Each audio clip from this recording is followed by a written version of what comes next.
What's up, everybody? Welcome to Empire on Deck. Let's go over Friday's action. First up, we have the Cubs versus the lowly New York Mets, who were trying to avoid being losers of 9 in a row. But that wasn't in the cards, as the Cubs scored 6 runs in the first 2 innings. They got homers from Ballesteros, Nico Hoerner, and Ian Happ. Hoerner stayed hot, going 3 for 5 with that homer and 2 RBIs. He is now second in the majors in RBIs behind the Dodgers' Angel Pages. The Cubs have had 3 straight games where they've scored 10 or more runs, and now the Mets are losers of 9 in a row, this time by a score of 12-4. And the interesting part about this one, it's a tale of teams going in 2 completely opposite directions, because both the Mets and the Cubs had 14 hits. And yet the Cubs outscored them by 8 runs. When you're down bad, you're down bad. Up next is Baltimore and Cleveland, and this was a pitcher's duel as this game was scoreless through 6 innings. Tanner Bybee was on the mound for Cleveland. He went 6 innings, allowed 4 hits with 5 strikeouts. Chris Bassett was on the mound for Baltimore on the other side, going 5 innings, allowing 4 hits with 2 strikeouts. All the runs came in the 7th and 8th innings as Daniel Schneemann seemingly broke it open for Cleveland, hitting a grand slam in the bottom of the 7th. But then Baltimore erupted for 6 runs in the 8th, which was punctuated by a 3-run homer by Jeremiah Jackson. And speaking of the names Schneemann and Jackson, in the last couple of days I feel like those names are popping up a lot in the notes for their respective teams. So these 2 players are staying hot. But it is Baltimore that comes out on top in this pitcher's duel, 6-4. The Philadelphia Phillies have now lost 7 of 9 games to drop to 8-11 on the season, as the Atlanta Braves trounce Philadelphia 9-0. And once again for Atlanta, this was all about the home run ball, as they hit 4 out of the park, 2 by Austin Riley, 1 by Dom Smith, 1 by Michael Harris II. And I do want to call out Dom Smith again. It is incredible what he's done in a short time since joining the Atlanta Braves. Austin Riley had a true 2-outcome game, as he had 2 homers and 3 strikeouts. One of those strikeouts he definitely should have challenged strike 3, as it missed the top of the zone by a solid 3 inches, but he didn't. And another one of the strikeouts, a few pitches earlier in the at-bat, he hit an absolute moonshot. That would have been his furthest home run of the game by a mile, but it went foul. So Austin Riley had himself a game, and there were highs and there were lows, but it was all highs for the Atlanta Braves as they beat the Phillies 9-0, and it was truly an ugly night for Taijuan Walker in Philadelphia, who has had a lot of trouble in the first inning, and they thought they had fixed something, but really his entire night, which didn't even last 3 innings, he was nowhere close to the zone at any point. At all. He was missing everywhere. He was missing so bad that he was hitting batters, and it looked intentional, but it wasn't. That's how bad he was missing. He almost hit Matt Olson in the face. But Martin Perez had an equally rough first inning, but rebounded nicely to finish with 6 shutout innings, 4 hits, and 4 Ks. Up next, we have 2 teams playing really good baseball, the Pittsburgh Pirates and the Tampa Bay Rays. And this was the debut of the City Connects for the Pittsburgh Pirates. I still don't know how I feel about them. They do look a little bit better on the field than they did in pictures, as I mentioned by some of the City Connects last weekend. I really like bringing back the Pirates skull and crossbones logo. The yellow is a bit dark, but it's not bad. As far as the game, Pittsburgh's Bubba Chandler went 6 innings, allowed 3 hits, 1 earned run with 3 strikeouts. Spencer Horowitz went 3 for 3 with a double and an RBI. Brandon Lau went 3 for 5 with a double and 3 RBIs. He just keeps hitting for Pittsburgh. And O'Neal Cruz hit his 6th homer of the season.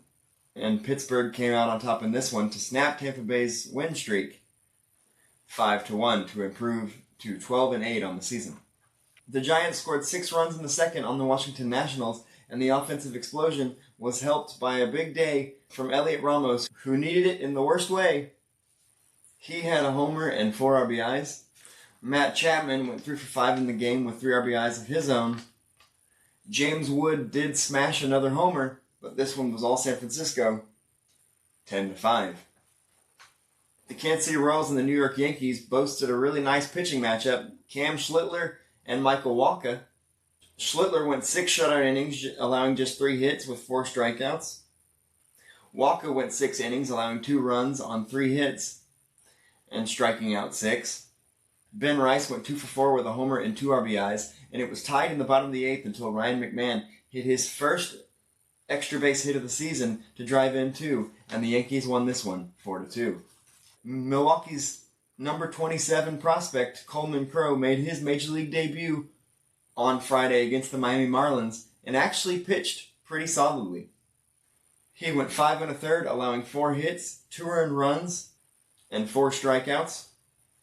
Otto Lopez for the Marlins went 3 for 5. He ended up a double shy of the cycle. Jake Bauers went 3 for 4, scoring 3 times for Milwaukee. And Garrett Mitchell went 2 for 4 with a double and 3 RBIs. Milwaukee scored 3 in the 10th and have now won 3 in a row, immediately following their 6-game losing streak. Milwaukee wins this one 7-5. The matchup between the Red Sox and the Tigers saw another pitcher's duel, as this game was scoreless until the 10th inning. Ranger Suarez, or as he now prefers to be called, Ron Hair Suarez, went 8 shutout innings, allowing just 2 hits and striking out 4 for Boston. And Casey Mize went 6 2/3 shutout innings, allowing just 3 hits with 7 strikeouts. The only run of the game came on a Masataka Yoshida homer in the 10th inning, and Boston sneaks away with this one, 1-0.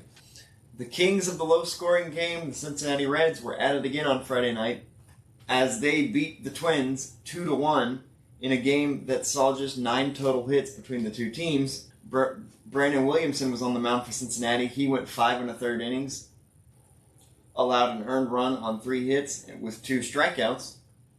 Joe Ryan was on the mound for Minnesota. He went 6 innings, allowed an earned run on just 3 hits, and struck out 6.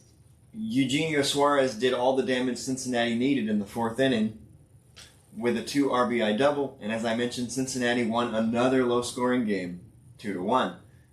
Cincinnati is now 9-0 this season in games decided by 2 runs or less, and 5-0 in 1-run games. So this could be a dangerous trait for this team if they were to make the playoffs. So watch out for Cincinnati as the season goes on, because that ability seems to matter in October. Shohei Ohtani extends his on-base streak to 49 games as the Dodgers beat the Rockies 7-1. Tyler Glasnow was excellent for LA as he went 7 innings, allowed 2 hits, just 1 earned run with 7 strikeouts.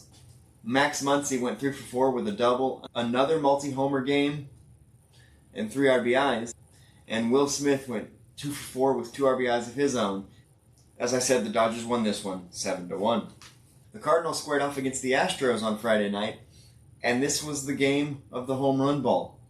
For St. Louis, Nolan Gorman hit a 3-run homer, Ivan Herrera added a 2-run shot of his own, and for Houston, Altuve, Yordan Alvarez, and Christian Vasquez, who has gotten hot all of a sudden for Houston, tallied 3 home runs of their own. But it was the Cardinals winning this one 9-4 as they scored 9 runs on just 10 hits. Michael Soroka had another great night on the mound for Arizona as he went 7 innings pitched, allowed 2 runs, and struck out 5. He is now 4-0 with a 2.78 ERA on the season. And we already know how great it is for me to see that as a Braves fan, and I was hoping that he would recover and be back to his old self. It looks like he is now. And he becomes just the 2nd Arizona pitcher ever to win in each of his first 4 starts in a Diamondback uniform. Miles Straw went 2 for 3 with a homer for Toronto, but it was Nolan Arenado for Arizona going 2 for 4 with a homer and 2 RBIs. And Nolan Arenado moved into a tie for 96th all-time on the Major League Baseball home run list with 356. Why is this significant? Because it's just 96th place. He tied Joey Votto. But also, I mean, I know he's hit a lot of home runs, but I've never viewed Nolan Arenado as a home run hitter. I've just always seen him as a good all-around hitter. So hearing that he has 356 homers was a bit surprising. But it was Nolan Arenado and the Diamondbacks that came out on top over the Toronto Blue Jays, 6-3 in this one. Davis Martin of the Chicago White Sox silenced the Athletics, going 7 innings, allowing 3 hits, 1 earned run with 4 strikeouts. Murakami hit a grand slam in the 7th when the White Sox were already up 5-1, and Colson Montgomery went 2 for 4 with 2 RBIs.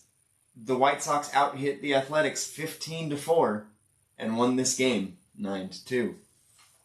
On a night where the Angels were honoring the sudden passing of longtime franchise cornerstone Garrett Anderson, they were facing the San Diego Padres and trying to put an end to their impressive 8-game win streak.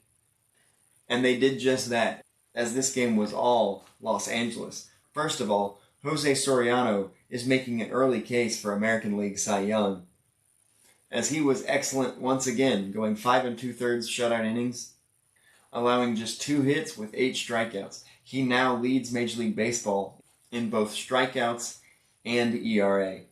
And for those who are wondering, his ERA now stands at .28 on the season. But other than that, the Angels' offense was all about the extra base hit, as Yohan Moncada and Josh Lowe both homer. Joe Adell had an RBI double, Adam Frazier had an RBI triple, and the Angels end the San Diego Padres' 8-game win streak on a night where they were honoring Garrett Anderson. The Angels held the hottest team in baseball to just 3 hits, out-hit them 13-3, and won this one 8-0. And in the final game of the night, the Texas Rangers blanked the Seattle Mariners. Brandon Nimmo got things started early with a leadoff homer. Josh Young went 3 for 5 with all 3 hits being doubles, and he notched an RBI. And Corey Seager added 2 doubles of his own. So it was a doubles party for the Texas Rangers, as they scored 5 runs on 15 hits to beat the Mariners 5-0. And that's all the scores I have for you for Friday's action. Until we go over Saturday's scores, this is Empire on Deck. I'm Roman. I'll see you there.